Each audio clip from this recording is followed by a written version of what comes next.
Checklist.io.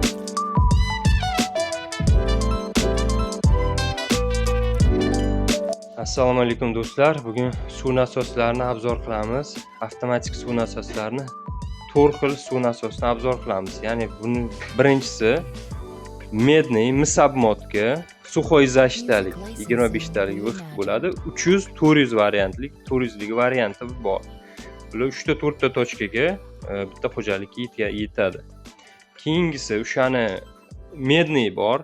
Medniy без сухой защиты 550-750 variant.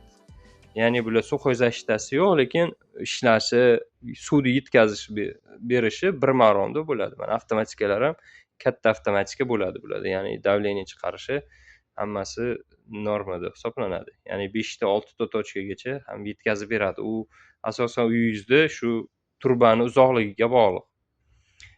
Agar bundan ham arzonroq variant bo'lsa, buni alyuminiy obмотка, сухой защиталigi bor. Bunga kafolat berib, buni ham kafolatlari bo'ladi.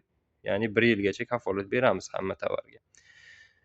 Bundan ham keyingi varianti, arzonroq varianti bo'ladi. Без сухой защиты и alyuminiy obмотка. Bular ham sifati yaxshi, ancha ishlab beradi xonadoningizga.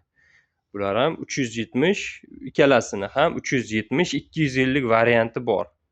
Bundan ham katta suv nasos kerak bo'lsa, sizga eng kattasi oxiri kelgani yaqinda olib keldik. Bu 1.1 kilovatlik без сухой защиты avtomatikalik. Buni avtomatikasi katta, выходi 40 lik bo'ladi.